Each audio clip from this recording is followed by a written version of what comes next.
Sim. Boa tarde a todos. Queria convidar para a palestra da doutora Carolina Pires. A Carolina Pires vai falar hoje sobre um tema muito importante e cria muita situação aí preocupante, né, que é com relação à escrita de artigos científicos. E o que vale para a escrita de artigos científicos também vale para a escrita de dissertações e teses, trabalhos, trabalho científico de uma maneira geral. A Carolina, ela é formada em engenharia química pela UFPR, fez o mestrado e o doutorado pela engenharia mecânica, pelo programa de pós-graduação, e durante o doutorado ela fez um sanduíche também pela Universidade de Lisboa. Atua basicamente hoje na parte de fenômeno de transporte, onde desenvolve trabalho de aplicação de campo elétrico na mineração e, inclusive, remoção de metais de solo. Então, eletromineração e remediação eletrocinética. E tem bastante trabalho, tem publicado bastante. Então, esse material que ela vai apresentar, essa palestra, muito certamente vai ajudar vocês a escreverem artigos, né, de forma mais clara e evitando uma série de problemas que é o que a gente tem tido hoje aí com cópia, plágio, outras coisas aí de outros trabalhos, ok? Então, Carolina, passa a palavra. Prazer em tê-la aqui mais uma vez. Obrigada. E a Carol, ela é pós-doutora hoje pelo programa de recursos humanos da ANP, o nosso programa 12.1. Ok? Fique à vontade, Carol. Bom, boa tarde a todos. Vocês conseguem ver a minha tela? Tudo certo? Sim, tudo ok. Bom, então, como o professor Haroldo já havia falado, né, o tema de hoje é escrita de artigos científicos, e eu sou pós-doutoranda no PRH 12.1, sob supervisão do professor Haroldo Ponte, e nós somos do grupo de Eletroquímica Aplicada da Universidade Federal do Paraná. Então, essa apresentação, ela está dividida em 3 sessões principais, onde nós vamos começar falando sobre a importância de um artigo científico. Depois, vamos falar um pouco sobre o gênero dessa escrita, e a parte mais extensa da apresentação, ela está voltada para a estrutura de um artigo científico. Então, eu começo com uma pergunta: o que faz um pesquisador? Bom, o pesquisador, ele é o profissional que ele utiliza o método científico para avançar a barreira do conhecimento em uma determinada área. E a diferença de um pesquisador, por exemplo, um aluno de mestrado ou de doutorado, para um aluno que está na graduação, fazendo experimentos e repetindo muitas vezes esses experimentos, é que o aluno da graduação ele não tem a obrigação de avançar a barreira do conhecimento. Ele só reproduz aquele experimento. E o aluno de mestrado, doutorado e até muitas vezes o de iniciação científica, ele já faz uma pesquisa voltada para o avanço, né, da barreira do conhecimento. Então, a partir de uma ideia, né, como algumas pessoas gostam de falar, né, de uma pergunta inicial, você tem a motivação para desenvolver o seu trabalho. E com isso, os teus resultados, eles só se tornam um avanço para a grande área se eles forem publicados. E o artigo é o principal veículo para a divulgação desses avanços da grande área. Então, eis aí a importância de um artigo científico.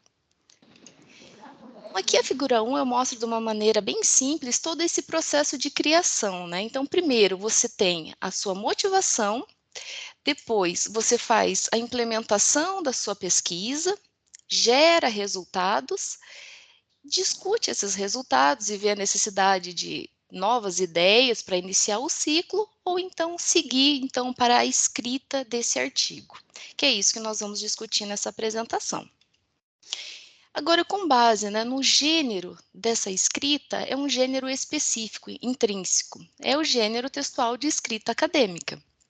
E diferente dos demais gêneros, você tem que escrever com clareza, de uma forma concisa e rapidamente levar a mensagem ao cérebro do leitor, né? Sem 9 horas. Você tem que rapidamente passar essa mensagem para que você cative o leitor e ele se interesse a ler o resto do seu trabalho.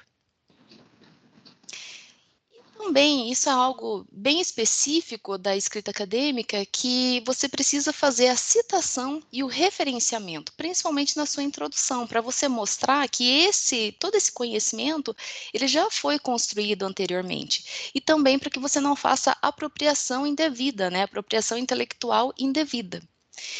E também é importante que você deixe claro qual é o principal avanço do teu trabalho, o quanto antes. E uma das formas é no título ou no abstract, mas isso nós vamos falar detalhadamente mais à frente. Bom, a estrutura aqui, a figura 2, ela mostra de uma forma esquemática também a estrutura de um artigo, né? Que aqui no topo nós temos o título, a autoria, o abstract, palavras-chave.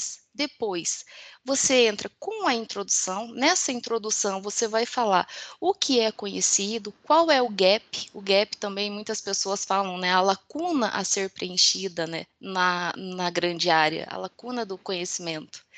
Depois, você vai falar também rapidamente sobre os materiais e métodos, que é como você fez o seu artigo, os seus experimentos.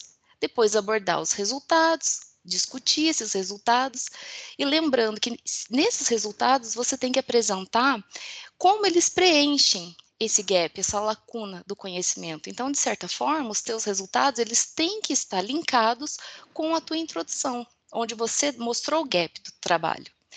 Depois você finaliza então com a conclusão, onde você mostra a contribuição do seu trabalho para a grande área.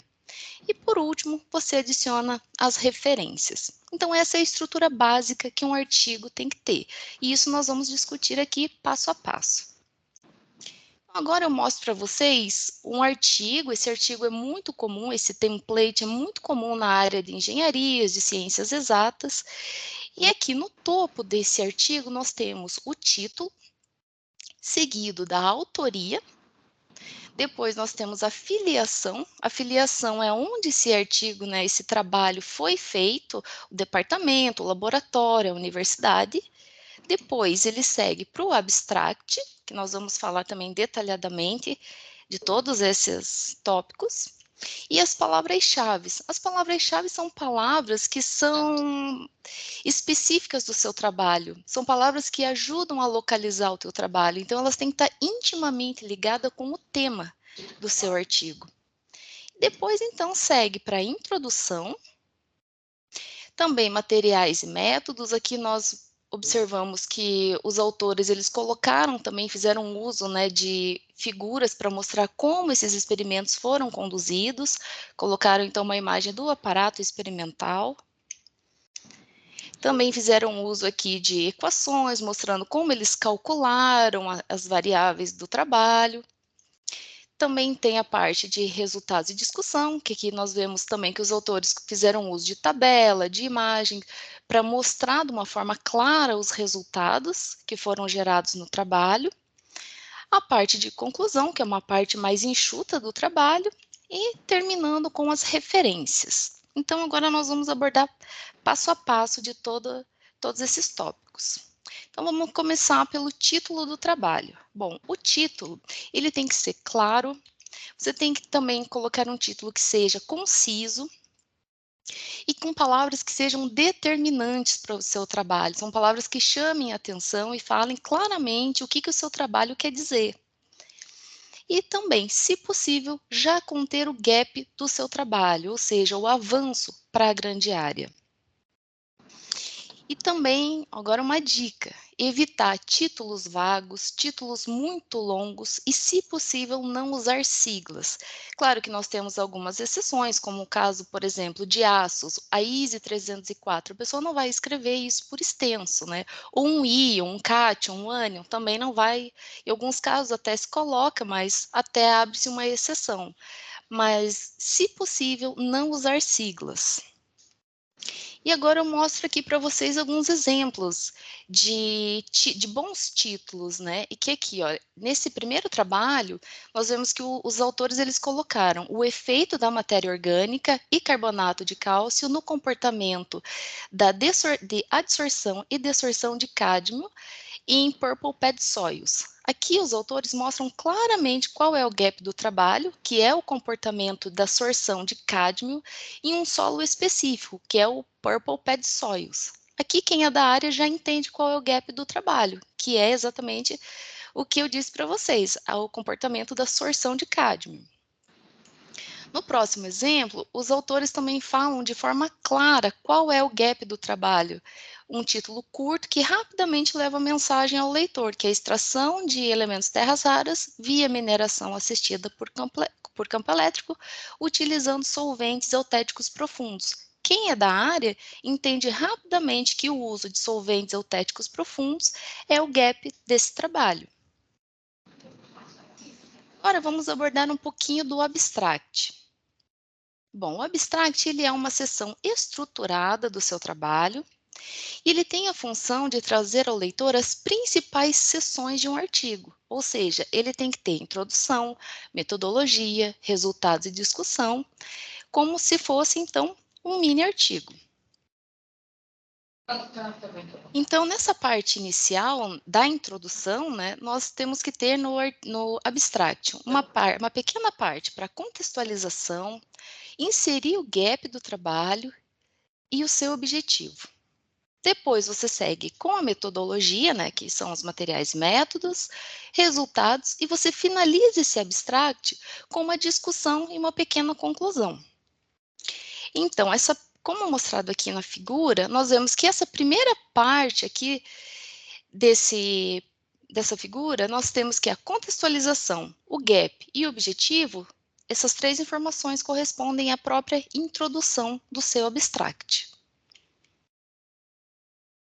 Então, agora, a parte o que se escreve em cada uma dessas partes, né? A contextualização, o autor ele mostra a importância da grande área de pesquisa. Depois, ele apresenta o gap, que são os aspectos que ainda precisam ser estudados, problemas que a área ainda enfrenta, ou resultados ainda que não foram consolidados ou são controversos. Esse é um tipo de gap. E depois, então, dado o gap, a problemática, você associa ao seu objetivo. Você mostra que tem um problema e que você vai resolver esse problema, que é, então, o objetivo do seu trabalho. Na sequência, então, você segue para materiais e métodos, no abstract, e você coloca também de uma forma clara e concisa o que foi feito no seu trabalho. Depois segue para os resultados, onde você vai reportar os principais avanços do trabalho. Claro que em muitos casos faz-se muitos ensaios e você vai colocar os principais resultados. E depois, nessa conclusãozinha, nesse finalzinho do abstract, você mostra para a audiência como esses resultados contribuem para a grande área.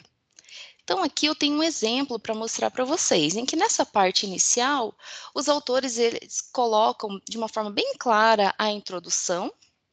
Depois, eles entram na parte de metodologia, falando que foram feitos 6 experimentos, coloca as condições experimentais de 1 volt, os ácidos utilizados.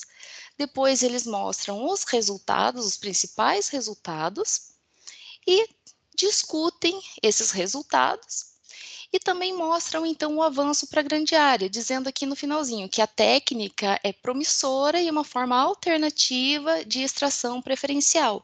Aqui está o avanço para a grande área. Mas agora, prestando atenção nessa parte inicial da introdução, vamos verificar se os autores colocaram essas três informações, que é a contextualização, o gap e o objetivo. Então, aqui, nesse primeiro período, eles falam que os terras raras têm um papel importante na sociedade porque eles são utilizados para energias verdes, né, tecnologias verdes. Isso ele está mostrando a importância da grande área. Mas, na sequência, ele já linka com uma problemática. Porém, essas espécies elas são consideradas materiais críticos, ou seja, eles não atendem mais à demanda consumidora. Por essa razão, então, tem a intenção de obter técnicas alternativas para a extração. Aqui está o gap do trabalho, bem definido.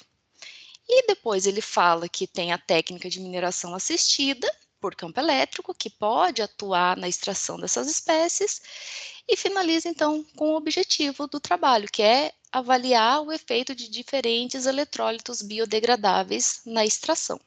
Então ele coloca, ele contempla essas 3 etapas que uma introdução de abstract deve ter.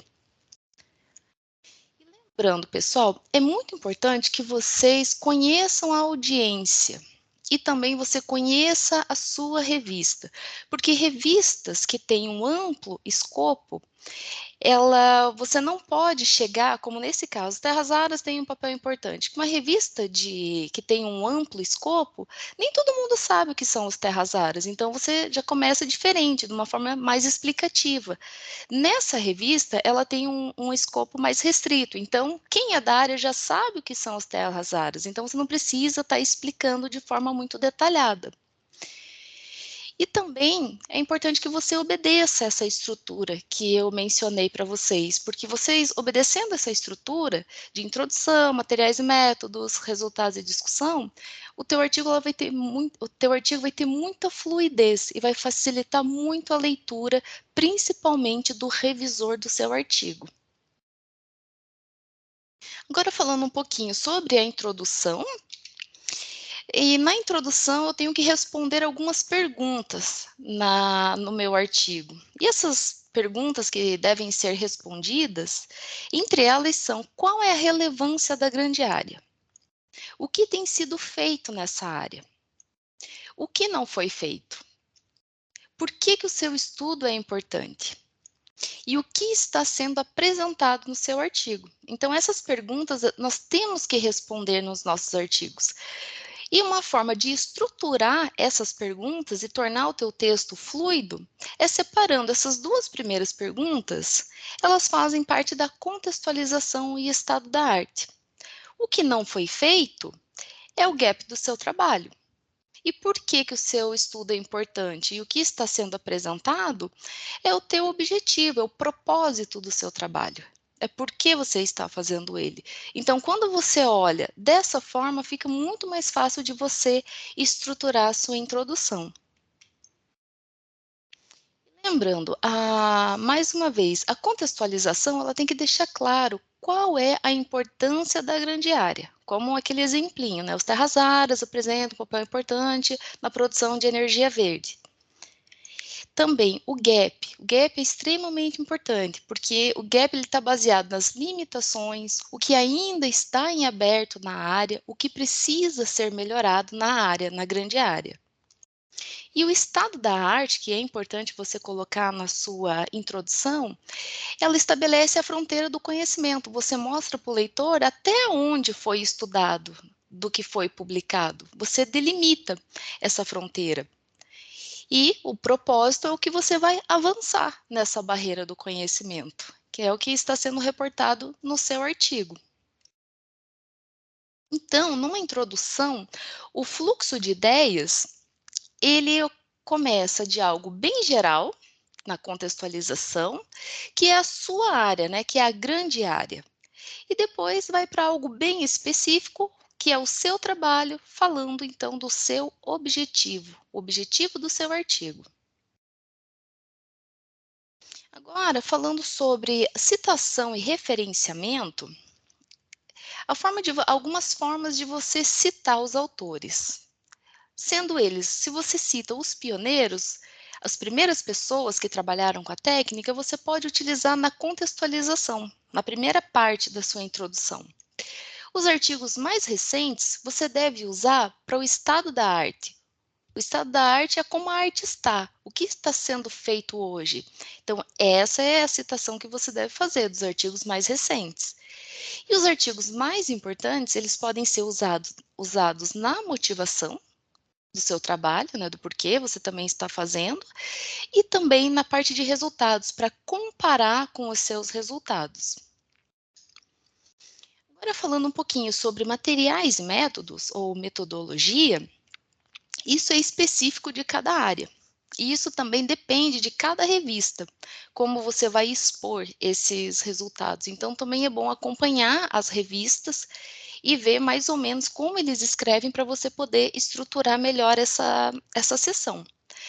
Mas, nesta sessão, você tem que descrever como você fez os seus experimentos ou a sua análise numérica, porque também é nesse tópico de materiais e métodos que você tem que deixar de uma forma clara para que os seus ensaios possam ser reprodutíveis, né? Rastreáveis e reprodutíveis, para que uma pessoa que esteja lá na China consiga reproduzir o seu trabalho. E agora, a sessão de resultados e discussão, ela pode ser apresentada de diferentes formas, como uma sessão única de resultados e discussão, ou como tópicos separados, resultado e um próximo item de discussão. É importante lembrar que quando você tem sessões separadas, no resultado você coloca só os resultados e na discussão você coloca só as discussões, porque é meio natural às vezes quando essas sessões estão separadas, é natural as pessoas discutirem um pouquinho, mas isso não deve ser feito. Mas o mais comum na área de exatas e engenharias é esses tópicos juntos, resultados e discussão. E essa é a seção mais importante do seu artigo, porque é nessa seção que o autor ele comprova a ideia inicial, o gap, a pergunta inicial do artigo. E é importante também que em resultados de discussão você faça uso de material ilustrativo, como figuras, tabelas, para você ampliar a compreensão do seu trabalho. E lembrando que a forma com que você escreve impacta diretamente a qualidade do seu artigo. Então, é sempre bom deixar claro e de maneira eficiente a qualidade dos seus resultados. Se você tem bons resultados e você escreve, né, você tem um bom texto, você tem uma grande probabilidade de fazer um artigo de alto impacto e automaticamente aumentar a probabilidade de publicação desse artigo. E com relação, então, à apresentação de tabelas e figuras, primeiro você explica o que a tabela ou a figura ela apresenta. Então, a tabela 2 apresenta os dados de corrosão do ano de 2010. Você coloca essa tabela bem próximo, ou a figura bem próximo de onde você chamou ela, e em seguida você interpreta esses resultados. E essa interpretação de resultados faz parte justamente da discussão. Né, aqui é o momento ideal para que você possa comparar os teus dados com demais trabalhos da mesma linha de pesquisa.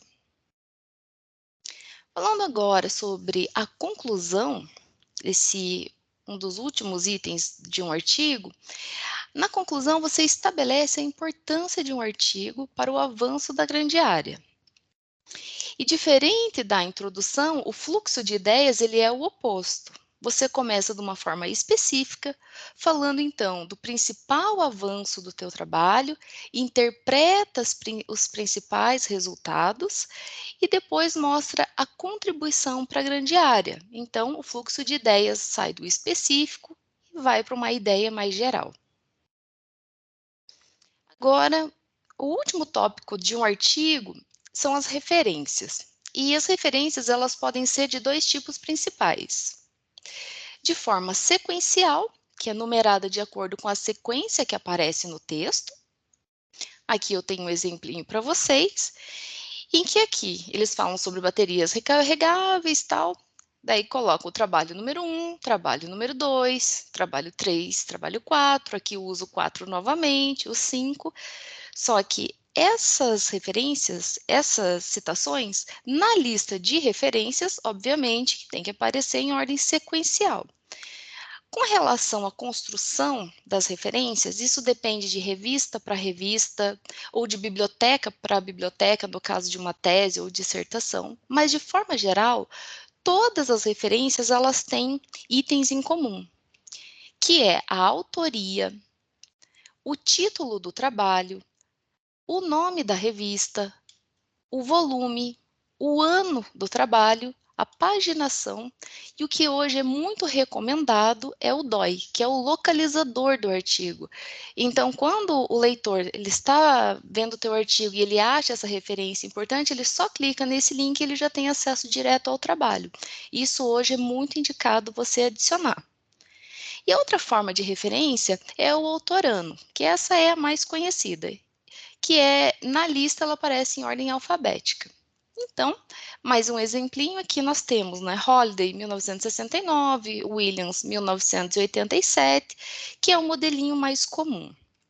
E na lista de referências também, mas aqui nós observamos que já é diferente essa lista, porque mudou a revista, pode mudar o tipo de referenciação.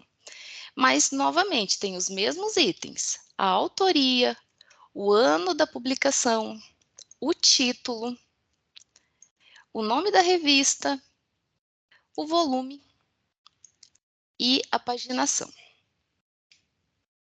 E lembrando, pessoal, que existem softwares que podem nos ajudar a fazer essas referências, e eu recomendo o Mendeley, porque o Mendeley é muito fácil, muito intuitivo de trabalhar com ele, e ele poupa muito tempo de trabalho fazendo essas referências. E lembrando que o Mendeley, às vezes, ele tem algum errinho, então é sempre bom verificar se ele preencheu todos os dados de uma forma completa, e se ele está realmente obedecendo a ordem da sequência da referência. Bom, agora eu vou dar uma sugestão de como iniciar um artigo. Isso é uma sugestão que eu uso quando eu vou escrever o meu artigo, mas isso é muito pessoal, você pode usar a sequência que você achar mais adequada. Mas eu começo fazendo os resultados e discussão, porque é o cerne do meu trabalho. E aí eu escrevo de uma forma também clara, concisa, mas eu escrevo é o cerne do meu trabalho, escrevo tudo o que eu posso sobre isso. Com os resultados e discussões prontos, eu parto então para fazer a conclusão do trabalho. Depois, como eu já tenho os resultados e de uma certa forma os resultados eles estão vinculados à introdução, onde está o gap do meu trabalho, então eu passo então para a escrita da introdução. Depois passo para a metodologia, que ao meu ver é a etapa mais simples da escrita, porque você já sabe muito bem como você conduziu os seus experimentos ou a sua análise numérica. E uma das últimas coisas é o abstract. Lembrando que o abstract ele tem que ter todas as etapas do trabalho, introdução, metodologia, resultado, discussão e uma pequena conclusão. O abstract ele deve ser uma das últimas coisas. E no meu caso, por último, eu deixo o título, porque eu já tenho os resultados prontos, eu já tenho toda a discussão, já está muito claro o gap do meu trabalho, então eu vou fazer um título voltado exatamente para o meu trabalho, que deixe de uma forma clara o gap, a mensagem do meu trabalho, né? Mas essa é apenas uma sugestão de como você iniciar o seu artigo. E agora, pessoal, vou falar um pouquinho de algumas recomendações para vocês. Primeiro, se possível, escrever o seu artigo em inglês. Não é possível, então você vai recorrer a uma tradução. Mas quando essa tradução voltar, você deve ler atentamente, porque normalmente o tradutor ele não é da área, a não ser que seja um colega de grupo. Mas normalmente é uma pessoa de uma área completamente diferente. E ele pode traduzir palavras que são determinantes no seu trabalho de uma forma completamente diferente em inglês. Então, eu sugiro que quando vocês forem solicitar essa tradução, vocês enviem para o tradutor um glossário com as palavras que são específicas da sua área. Porque daí ele vai ser mais direcionado e você vai inibir, então, alguns erros que poderiam ser cometidos na tradução. Outra coisa que é muito recomendado hoje, e as revistas têm pedido, é o uso da estatística. Pessoal da área experimental, se possível, fazer os resultados pelo menos em duplicata e trabalhar um pouco mais a estatística para que o seu artigo, o seu trabalho tenha maior confiabilidade. E uma parte também que quase não é falado, mas também é muito importante, é a questão da ética na pesquisa. Então, você publicar resultados confiáveis, rastreáveis, cuidar com a questão do plágio e principalmente do autoplágio. Nós que estamos lendo trabalhos e já estamos acostumados com muitas palavras, nós temos sequências de palavras que nós mesmos escrevemos e podemos incorrer em autoplágio, e você vai perder a sua publicação. E lembrando, principalmente o pessoal do mestrado que tem um tempo curto para publicar, a submissão ela é única. Você não pode submeter em 3 revistas e tentar a sorte. Submete numa revista, aguarda a resposta, para então, se for negado o seu artigo, você enviar para uma segunda. Não é nem um pouco recomendado submeter em várias revistas.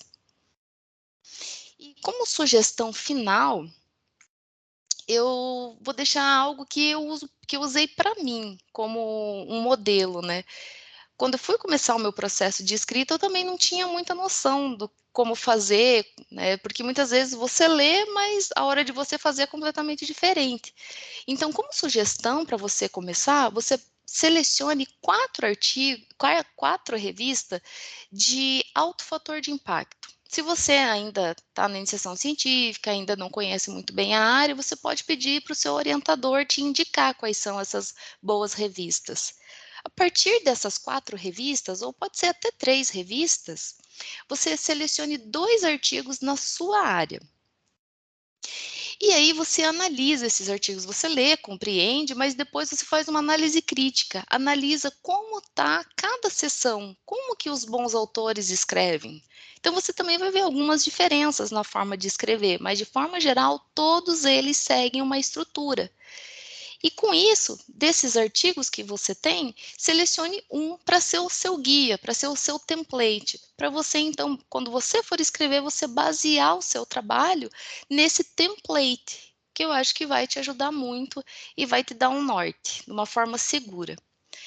Bom, pessoal, eu termino essa apresentação por aqui. Eu gostaria de agradecer ao PRH 12.1, a ANP, a FINEP, Universidade Federal do Paraná e ao meu grupo de pesquisa e a todos os presentes. Muito obrigada.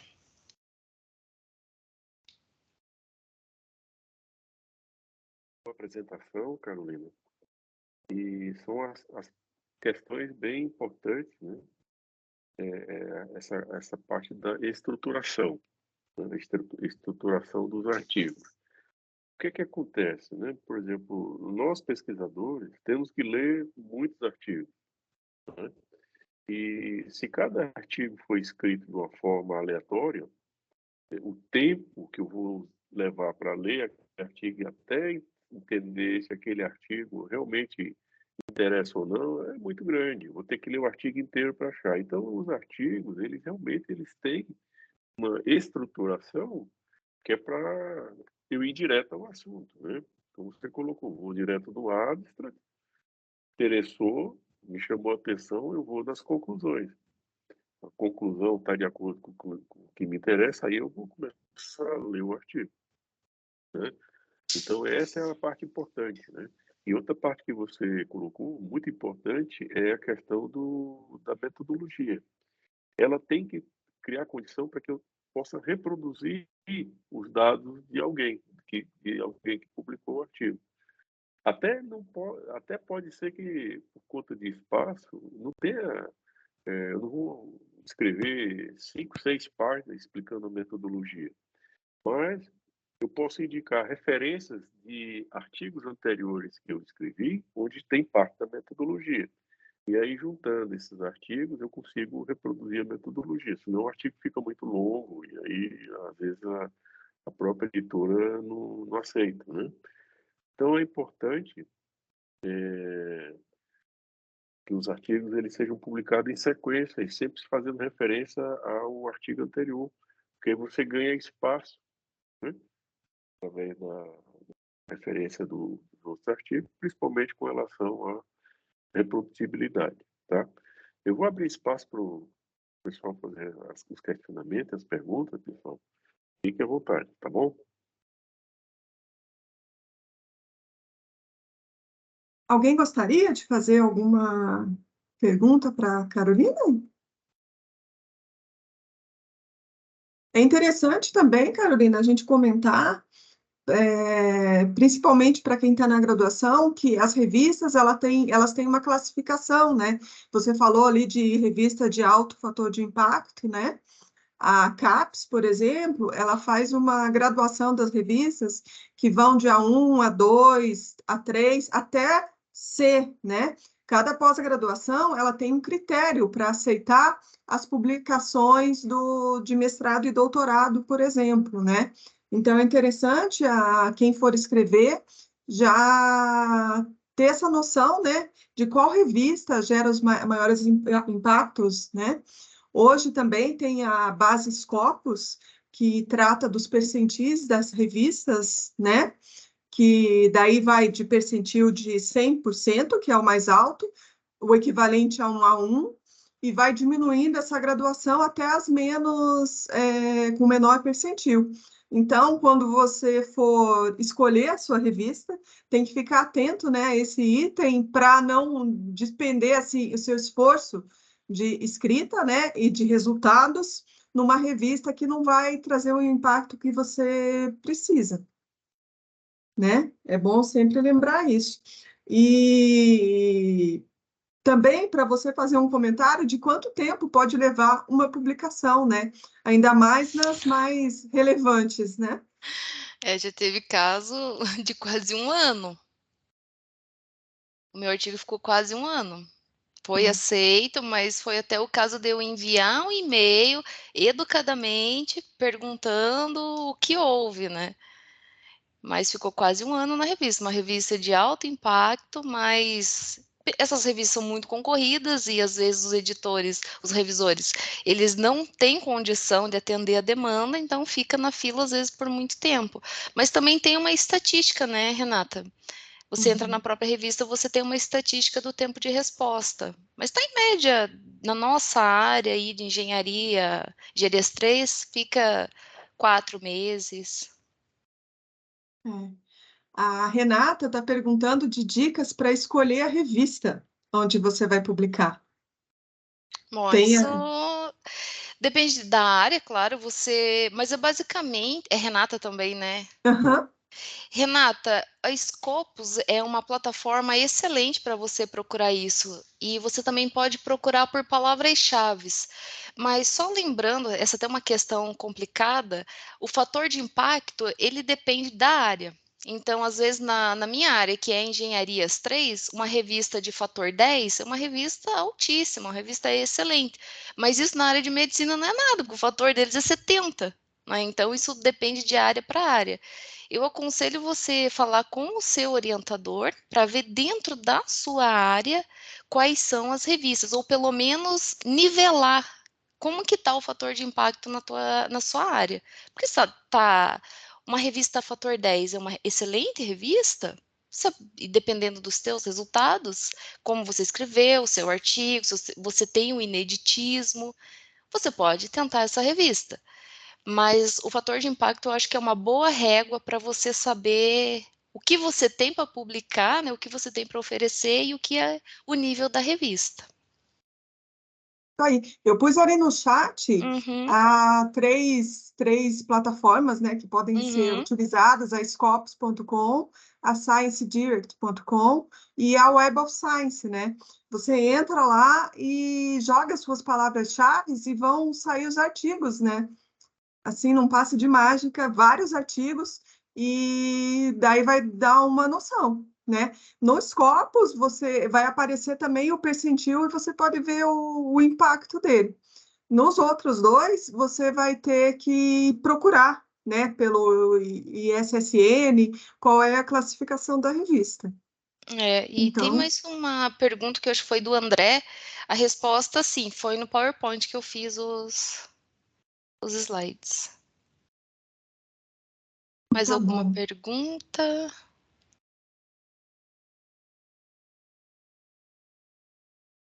Não, né? Então, aqui só fazendo um lembrete, né, dos passos de publicação, né, que é separar os seus resultados, ver aonde ele se aplica, procurar a revista, né? Dentro da revista, cada revista vai ter uma série de passos que você deve seguir para ficar dentro dos critérios da revista, de referências, de figuras, né? E daí você vai mandar para essa revista, cada revista tem a sua plataforma, né? Que vai lá te dar todos os passos, né? Carlos, quer fazer a sua pergunta? Quero. Esse material está disponível? O Os material... slides... Desculpa, Renato, pode... Desculpa, não. É que a apresentação, ela está sendo gravada, tá, Carlos? E a gente vai deixar na plataforma do YouTube, tá? Ah, Só tá. digitar lá o PRH 12.1, amanhã já vai estar lá. Ah, Tá bom? Eu Beleza, vou deixar obrigado. também o meu e-mail aqui, não é o meu e-mail FPR, mas é o e-mail que eu uso mais, para quem tiver alguma dúvida, também que às vezes agora não teve a oportunidade de falar, mas quiser entrar em contato comigo depois, tá no chat o meu contato. Tá bom? Alguém tem mais alguma pergunta para Carolina?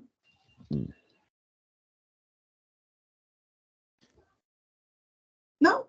Se está todo mundo aí satisfeito com a apresentação, né? Eu gostei bastante, gostaria de agradecer a disponibilidade, né, da Carolina, a disponibilidade de vocês também aqui de comparecer e de nos acompanhar nessa apresentação, né?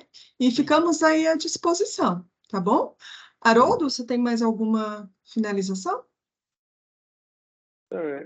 Agradecer mais uma vez a apresentação da Carol e só fazer um complemento com relação à escolha da revista, né? Você tem que estar atento ao foco do teu trabalho. Às vezes o teu trabalho ele é mais aplicado, às vezes ele é de fundamentação mais teórica, uma comprovação. Então existem revistas que apoiam mais artigos com aplicação, outras que apoiam revistas mais de base de fundamentação teórica, né, ou de inovação. Então essa questão é importante, né, onde para que tipo de revista você vai direcionar. Senão você vai ouvir uma recusa do tipo, o trabalho não está de acordo com o escopo da revista em si, né? Quer dizer, é um trabalho mais aplicado, né? E a revista ela partia do princípio que precisaria ser um trabalho de mais fundamentação, de novidade. Então isso aqui tem que ter um pouco de feeling, um pouco, né, dessa parte antes de submeter, para evitar algumas frustrações, né? Existe um caso aí, por exemplo, na área de eletroquímica, nós tínhamos, agora misturou um pouco, mas antes nós tínhamos o Journal Applied Eletroquímica, quer dizer, eletroquímica aplicada, né? E tinha o Eletroquímica Acta e o Journal Electrochemical Society. O Society, Journal Electrochemical Society, normalmente era para artigos maior nível de fundamentação, inovação, né? E o Journal Applied eram aplicações mais aplicadas. Mas hoje elas subiram o nível e concorrem entre si, né? Tanto a Eletroquímica Acta, Applied, Journal Electrochemical Society. Mas, de uma maneira geral, você tem revistas que são mais aplicadas e outras de mais fundamentação. Ok?